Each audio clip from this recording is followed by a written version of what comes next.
Today I am actually going to be joined by my longtime friend, John Muldoon. Apparently, we've known each other for 13 years. I'm not really sure how that's possible. And we first connected on Twitter, of all places. Right from the start, John and I really bonded over a shared obsession with animals. It's really been a constant thread in our friendships. We both have dogs we've had the whole time we've known each other.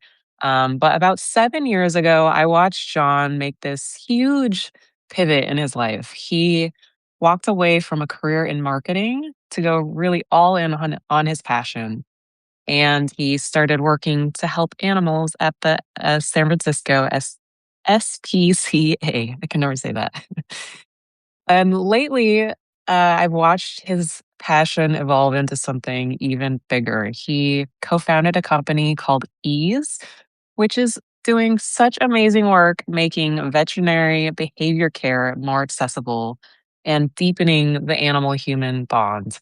I will ask him more about that, what that means. But basically, to me, I've watched him all these years, and this is really just the latest expression of his passion that has really been there, I think, since he was a little kid, but really also since I've known him. And it's just a super cool example of how childhood passions really follow us. So I'm going to invite him on. Super excited to talk to him.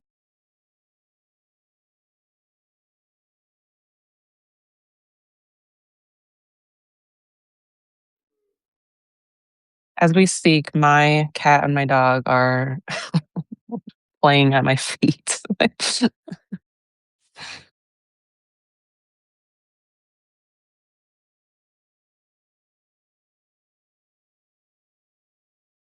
Maybe the cat will make it on the call.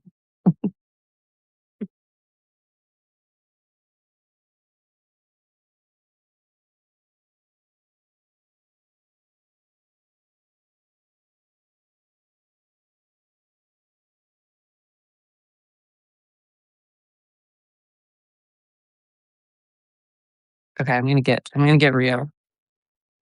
Ugh, we are waiting for John, but this is Rio in the meantime. I would bring my dog Rocket up, but she's too big.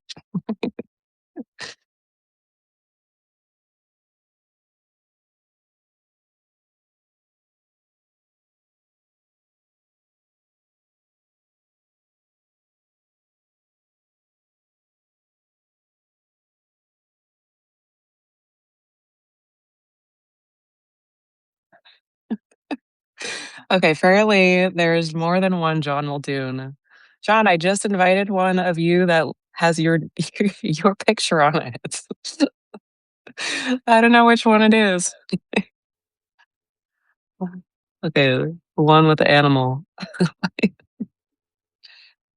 Oh. Oh, I found you. Okay.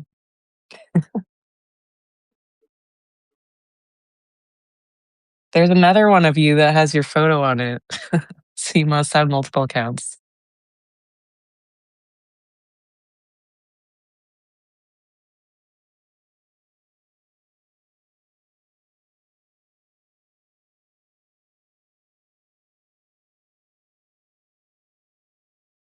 Yay.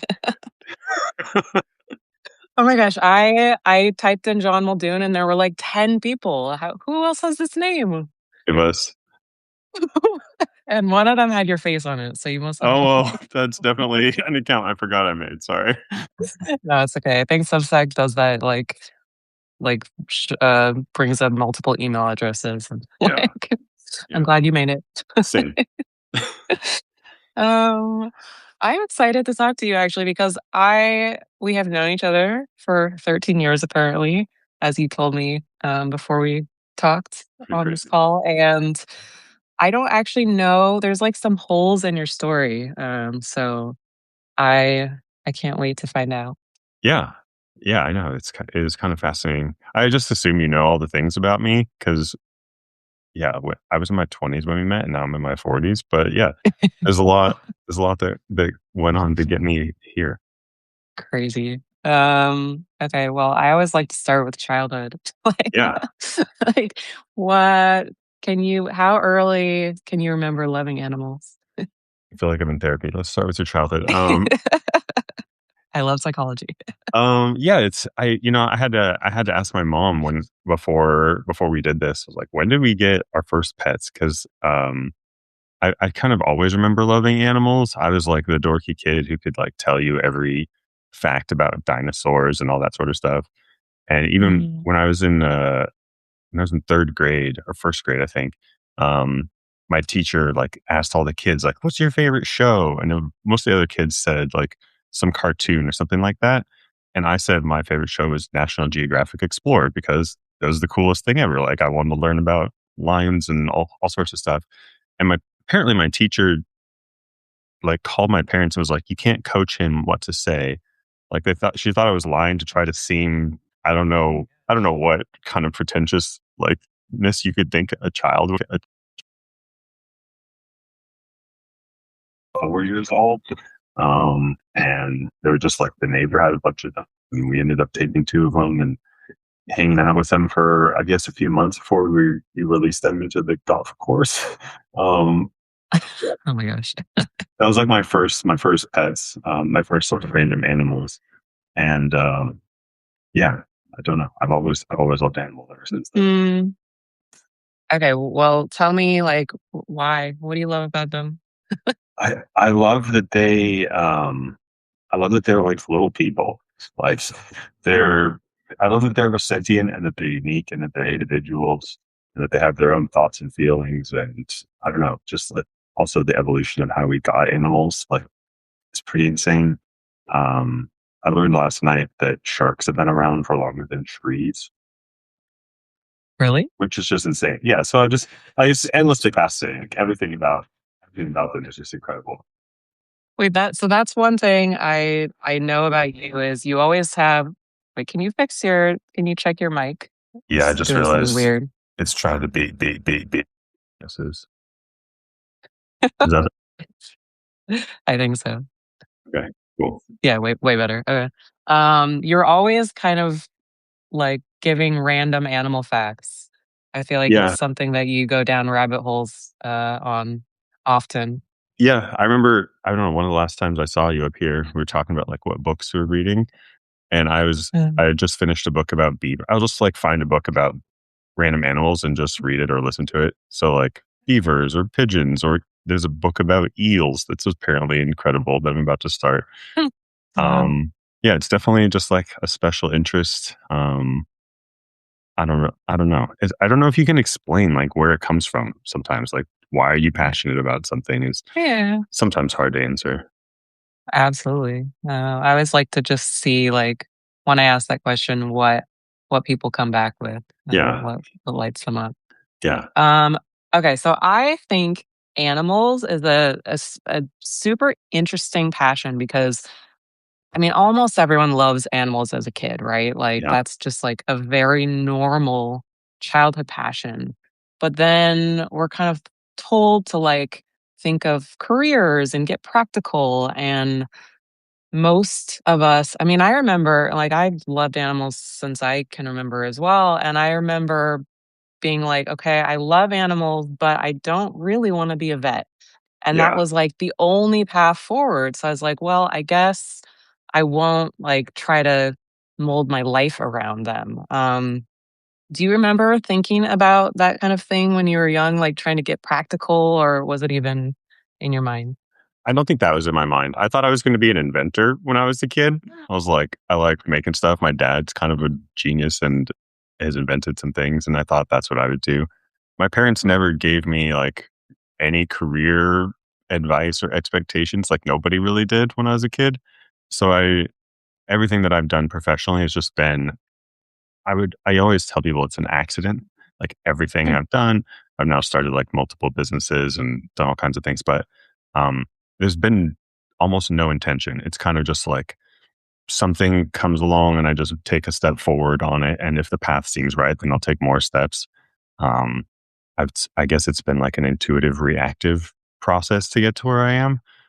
But when opportunities came up to like change my career. Like I used to have this consulting company that I ran for, I looked it up, apparently 20 years before I closed it. There's a lot of overlap between different things. Oh, wow. But I started consulting in 2002 when I was uh, 19 years old, or, not even like fully, no prefrontal cortex. like, and Because that's what you were doing when we met. that's what I was doing when we met. Yeah. I was like advising startups and doing marketing and building websites and products and that sort of stuff. And then, yeah, like I'll tell you, like I can talk about how I shifted toward what I'm doing now. Yeah, Yeah. I'm so curious about that shift. Yeah. So like kind of, I don't know, I'd been running a business for a long time when we met, and I really loved it at first. Like I loved the challenge of like meeting a new client and finding out what their problem is and realizing Mm, that I've solved a similar problem for somebody else. So it was going to be like easy to make this person happy and help them reach their goals or whatever. Like you get a high from that the first like couple hundred times, but like after after that, I just stopped feeling like I guess passion is the word. I didn't have passion mm, for it anymore. mhm. And then yeah, I remember observing that. you remember seeing me just be like, "Oh, someone else wants to hire me. This sucks." Like once you have that feeling, something has to change. And then it was weirdly a friend that I went to high school with. She is a corporate attorney for Oracle, Mm, and she didn't like that either. She's actually a way crazier animal person than me. She has like 9 dogs, like actually crazy animal person. And she was like, we were hanging out one day, and she says, I'm applying for this job at this animal shelter. I was like, what? They needed attorneys? She's like, yeah, they needed an attorney. I think it's like my dream. You get discounted vet care, all this kind of stuff. And I was just like, hey, amazing. If they ever have a job opening for what I do, like, let me mm. know. And I never thought I would work for somebody else. I always thought I would just be Oh, self-employed my yeah. whole life. I And remember that. yeah, yeah. And she got that job. And then I don't know, 6 months later, she texts me a job posting and says, "Is this what you do?" And it was for like a digital marketing manager, which I could do in my sleep. And I was like, yeah, I could do that. And then I don't know, I was on like a precipice, and I thought Mm, it'd be crazy I had a really good reputation. Like people wanted to work with me, and I was making like good money and that sort of thing. And this was going to be on an hourly rate. It was going to be a 90% pay cut, to go work at the nonprofit. And I just, it felt right. So I did it. I went and had my first job interview. I made my first resume when I was 35 years old. I'd never had a resume before. Never done a job interview before. Went and just treated it like a consulting client, where it's like, hey, seems like you guys have stuff you want to do. Here's how I would do it. And I got mm, hired, and I've kind of found my people there too. Like I worked in the mm. corporate world, Uh, and then now I was on a team of all women who loved animals. They were super talented. Like any of these people could have made a ton of money, like in Silicon Valley doing other stuff. Um, but they cared about animals, and they were like, that's what we dedicate our lives to. And some of them have been there for like 10 years. And I was like, oh, I'm finally home. Like I'm with my people. And that first year especially it was the happiest year of my career, and maybe even like one of the happiest years of my life too. It was crazy. mm. I didn't know that whole story. Yeah. Yeah. Isn't that interesting? I mean, like passion is so dependent on exposure. Like, what would have happened if Yeah. that friend hadn't sent that to you? Like, maybe something would have come up later, but who knows? I don't think so. Like, Yeah. change your whole trajectory. So many things in my life have just been like some weird coincidence or accident that I just like, the curiosity lets me go a little bit down that path. Mm, And a lot of it's just really worked out. But yeah, like it is an accident. It's mm. it's random. Super random. Um, so I want to hear about ease, but I also want to hear about Badger, and I don't know which order it should be in. Yeah. I'll tell about Badger first because I can segue into it. So I had a dog. Wait, we got this little picture here. I had this dog. This is Badger. And it was my first dog that I had when I was like as an adult. It was like not my family's dog. He's my little Mm, guy. And I like moved when I found him on the internet. I didn't live in an apartment that could accept dogs, but I saw his picture and I was like, I guess I'm getting a dog. Um, and he had to like stay at a friend's house until for like a month while I found a new place to live that accepted dogs. So, um, loved him very much. He ended up, um, I got him when he was 2, and he had some like emotional and sort of behavior issues, and he actually attacked somebody and had to be euthanized when he was 6.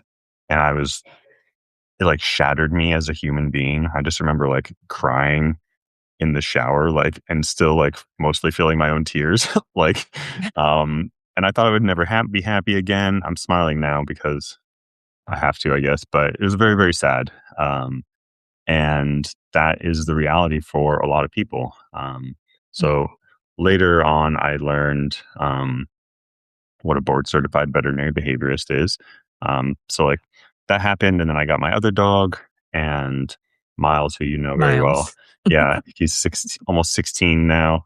He's sleeping in the other room, but I that that's like a core like experience with Badger that kind of shaped Mm. everything that I do now. And so when I was working at the animal shelter, I learned that behavior problems is one of the number one reasons that pets are surrendered to shelters. And then when they are in shelters, they have way worse outcomes because do you want to adopt a dog that like barks and lunges and growls when they're on leash, or do you want to adopt a dog who like doesn't? So I learned that there's this, we call it an access to care problem. Access to care is like a buzzword in the veterinary industry. A lot of people are working on making care more accessible. So, but with behavior, there's a huge constraint because there are only 100 specialists in the world who are these vets who specialize in behavior. It's very hard to become one of these people. But because there are so few, most pets who need help will never get it. And so what is the outcome? It's sort of a damaged human animal bond. It's frustration. The animal's suffering like emotionally. They're stressed out. They're anxious. And sometimes they get surrendered and sometimes they get euthanized like Badger, which it's just kind of a tragedy. And I've been at the animal shelter for a few years. And then actually, the person who became my co founder, she was the general counsel. She's an attorney specializing in like veterinary telemedicine. She figured out that there could theoretically be the scalable way to help more pets with behavior problems. And I was a person who had, at that point, like almost 2 decades of experience building scalable solutions to things. And so we partnered up and we built this company that completely changes the landscape for whether people can access this kind of care. So that if their pet has reactivity or separation anxiety or is peeing outside the litter box, all these things that pets get surrendered for every day, now they have a better option, basically. So that's what we've been building for. I looked it up in order to do this call, like let's call it 3 years, even though we've only been live for just less than 2 years. Mm. There's a lot of work to build something before you can even tell anybody. Yeah, for sure. Yeah, I'm aware of this. yeah, I know. Yeah, it's been super interesting to watch your journey because when I met you, you were not passionate about your life. You Yeah, had passions. You yeah. loved climbing. You loved writing. You loved reading. You know, there were things that you enjoyed doing, but your kind of daily life was just not something that you enjoyed. And now we talk, and I mean, you're exhausted, I am very tired. I had a lot of coffee just in order to talk to you. but it seems like you like love what you're doing, I do. and Yeah. that's super cool. Every single day I wake up and it is very hard to we invented a category for the company. Like, so you have to explain it to people. You can't, it's not like opening up a freaking ice cream shop where everyone knows from the sign, like pretty much what you do. Right. So yeah, it's been a crazy process. I've never been more tired. And I've also never been Tired. happier. Hey, Rio. Hey, Rio. Rocco would say hi. Um, yeah, that's just been so cool to watch. It's been cool to I love that line. You've never been so tired. You've never been happier. one my cousin is in a band that became successful, and before it became successful, I called him on his birthday one year, and it was clear like they were starting to like get popular in the city that they were in. And I was like, Mm. how are you? And he's like, I've never been poor and I've never been happier. And I was Oh like, wow, I love that. all right, man, you're on the right track. And he stuck with it and it worked out. So it's sort of Mm. been one of those little nuggets that's been a guiding light, I guess. Yeah. What are your thoughts on balance? People try to kind of have balanced lives, but it seems Yeah. like we've both been on this journey, like trying to build something and build our lives around things we're passionate about. And it seems like we both kind of failed on the balance front. We're not good at it, you and I. We need to like be in a support group with someone who knows more about it than us. But I I've never been good at balance. I don't even know Mm. if I believe it's for That's everyone. yeah, that's actually my question. Yeah, I don't think it's for everybody. I think there are Mhm. some people, and you see it in like sometimes extreme ways that are not great, like are not healthy. Arguably, the lifestyle I'm living right now is not completely healthy. I definitely don't sleep enough, and I know that eventually that will like shorten my life or something. Um, but it's like, when you feel pulled towards something and like now I'm on a mission, like I don't want anyone to go through what I went through with Badger. And I talk to people Mhm. now. And even when I'm in my most exhausted, if I talk to somebody and they're like, hey, we were thinking about surrendering or euthanizing our dog, which I have that conversation with people every week. And now that we found you guys, we have hope. Sometimes I'll talk to them later and they're like, hey, things are way better. Like everyone's happy. Like we were literally about to give up. I talked to a vet tech the other day. He works in a veterinary hospital, and he was like, my partner and I were like a week away from euthanizing our dog because his anxiety was so bad. He was just suffering so much. It wasn't fair to him to like keep him around. And euthanasia feels really sad to talk about, but if you're in the veterinary industry, like it's a it is a humane solution to certain issues, even though it's very sad. Um, Sure. and he was on his lunch break, crying in his car, talking to me on Zoom, and I was like, "Well, I guess I'm about to cry on Zoom with some stranger now." Um, and their other option, other than us, was $2,000 and 8 hours drive away to like get help, and we do Oh like wow. less than $200 help same day. And it was also like 4 months from now or something. He's like, we couldn't wait. Um, Mhm. and the last time I heard from him, the dog is like doing much better. We have a treatment plan. We have arranged for some medication for this dog. And that fuels you, even if you're exhausted. Like I hung up from that call and, I don't look at my bank balance these days, but it's like if I want to stay happy, but that fuels you. And like Mhm. being in a helping profession, I don't know. I don't want to be balanced about that. I want to help as many people or animals as I can. Like Yeah, I can sleep later. for sure. Do you ever think about the difference between passion and purpose? Because I think a lot of people might say, like, oh, you found your purpose. And I'm always interested in how people think about those terms. Yeah, it's interesting. Like I feel like doing what I'm doing now is my purpose. Like Mhm. it took the culmination of all my experience and skills and personality in order to like actually execute it and then also to want to. So I think Mhm. the passion drives the want to. Um, and then the purpose can be bigger. Like sometimes you feel, I don't know, like you're very uniquely good at a lot of things. And so, like, the way you show up in the world, And I, stop it. Like the way like you're a great writer. Like if you don't write, like you're kind of robbing everybody. And so oh, there's kind of a purpose involved there where like if you can help somebody um and you don't do it, like you're not living up to your purpose. But if you don't want to do it, then you don't have the passion to maybe do it, to do the thing that you need to do. So I think they're like uh, related, but you kind of need both ingredients to do certain types of things. yeah, that makes sense. Um, what are your thoughts on making your passion or purpose like your career, making money from the thing you love? That's like the dream all of us old lifestyle bloggers would write about, like Oh, true. back in the day. I would say I grew up in the Tim Ferriss era. Like, Dude, same. I mean, you and I went to the same book signings before we met. oh, I know. Yeah. I was like, Yeah, lifestyle businesses. That was the dream. yeah. I think I think it's kind of a dream that's sold in order to sell something else by a lot of people. Mm. And the reality is, if you love something, I don't know, if you love gardening, like at home, should you become a gardener? Like, no, it's completely different. It's not going to be the same at all. And then you end up being a business owner where there's all kinds of pressures and stress, and you have to like hire people and maybe fire people. And it just, if you make your passion your like profession, it changes it.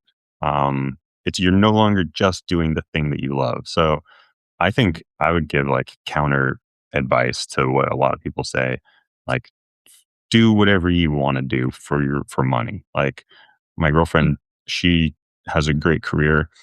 I don't I'm not gonna say she doesn't care about it, but, like, she doesn't, like, wake up in the morning, like, "I can't wait to go do the thing I'm doing," and my Right. friend who's a corporate attorney, like, she would never wanna do that's not her passion. Mm. She cares about other stuff, and so, I think one form of balance is if you can have something that makes you money and then something you love, and you actually have the time and ability to do both of those things, I think there's a kind of Mm. balance in that, and I think that's probably Yeah. better for most people. But you didn't follow that. Well, I'm not very smart. um, I also didn't really think about it before I did it. Mhm. Yeah, I mean, and it's interesting Mm. too because there are things that are challenging and fun from like a professional standpoint, like building all the tech that Ease runs on.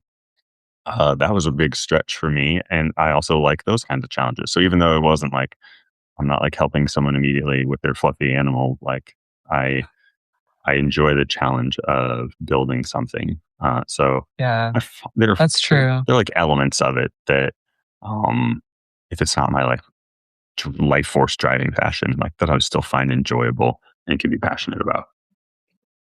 Yeah, that's a good point. I mean, it's not that like you quit everything and went to work at a farm. Like No, you love animals. Like you're doing other things that are around your passion, yeah, which I think could make it probably more sustainable as well. I think so. And it's hard. You can't make money from every passion. Like, No, you or can't. I mean, Like, not every passion. I mean, Um, I'm learning to play the piano, and there's no hope I'm ever gonna make a yeah, cent. it's Like, really fun. It's really really it's fun. fun. And I like like piano music. heck yeah, same. Like I always steal a quote from this climber. He would Mm. people he everyone thought he was the greatest climber in the world. His name is Alex Lowe. He was just incredibly strong, like brave human.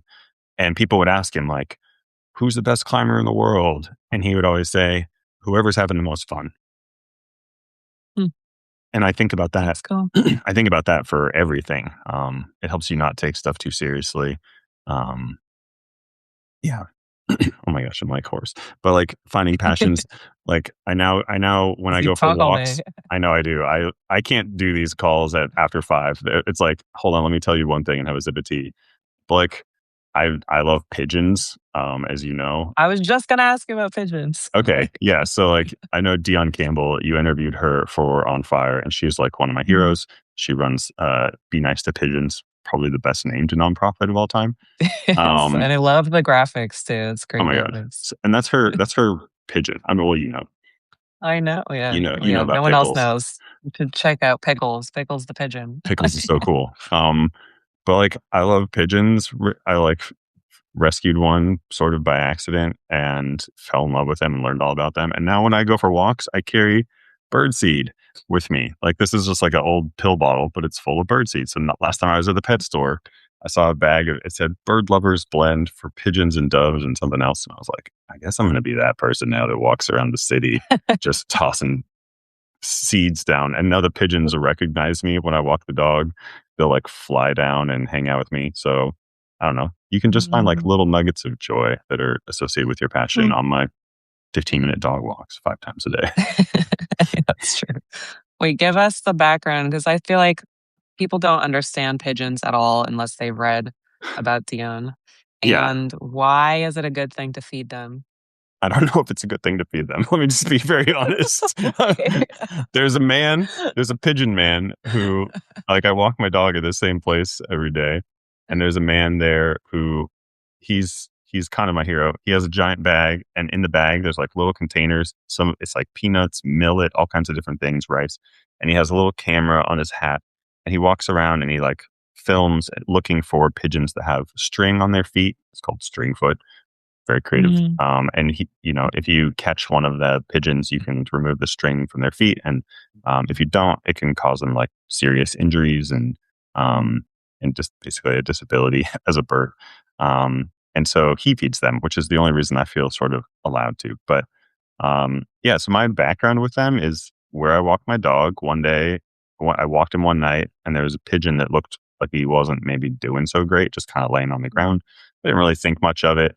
And then in the morning, I walked the dog again, and the pigeon was still there. And so I was like, "Oh crap! I'm not going to work today." Basically, so I texted my girlfriend. I was like, "Hey, do we have a pigeon-sized box anywhere upstairs?" And she didn't ask any questions. She's just like, "Yeah, let me find one." And I picked up this pigeon. I've never like held a wild pigeon before, but they're pretty durable. So I just grabbed this little guy, put him in the box, drove him up to the wildlife rehab center, and kept getting like updates from him. Or like not from him, but like about him. Like they give you a number. I called in. I was like, "Hey, it's John. I have a question about patient number 6314, whatever." And this woman named Barbara, who runs the phone lines over at Wildcare, she would give me an update. She'd be like, "Oh, he's eating. We got all this parasites." A couple of days later, to be like, "He's in the aviary with other birds." And then a couple of weeks later, it was like, he he had like a broken clavicle or something like that. It's like, "Well, he did his first low sustained flight today." Like, there's all these milestones, and I was very invested in this story. And I told her, "I want to release this pigeon. If he like makes it, can I be the one to release Mm. him?" And they're like, "Yeah, great. We need help with that. We don't want to drive to another city to do that." So eventually I got the Right. call that I named him Joe, um, Mm. after a war pigeon named G.I. Joe, who saved over 100 Allied lives in World War II. Like, we've used pigeons. Pigeons are like the third ever domesticated animal, I think. We've had this relationship with them for thousands of years. And then they carried all of our messages. And now with technology, we kind of abandon them in our cities. That's like the short version Mm. of pigeons and humans, um, Yeah. which is kind of crazy. But anyway, I got to release this pigeon. And when I did, he flew up and landed on my head.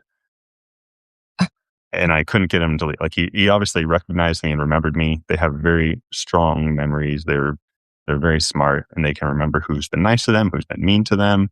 They like mate for life. They're very complex animals. And Mhm. my whole life previously, I just thought they were kind of this gross part of living in a city. Like, ugh, pigeons. Yeah. Turns out they're not dirty. They don't give you diseases. Like, all Yeah. these, I learned, like anything, you fear it or you don't like it until you learn about it, and then you're like, "Oh, this is actually incredible." So yeah, now I'm a pigeon lover, and I've rescued, I don't know, like half a dozen more pigeons. I've released 20 pigeons for them over the years, and it's just a fascinating experience, I guess, to be a part of. That's amazing. Um, Yeah, well, I think of you as a total dork in the best way. thank you. Like, Likewise. do you have any advice for anyone on how to lean into their inner dork more? Find people around, like find people who are like you, who aren't going to judge you. Like, our friendship was like pretty pivotal for me in a lot of ways in my life. I was like maybe not so happy with who I really was, but you sort of embraced that side of me because you're also a total dork. Um, and just like finding your tribe can make a big difference. I don't know. It's hard to give advice like, don't worry about what other people think, because it's that's easier or difficult or more difficult for different people. And I don't really think it's Yeah. like something you could tackle.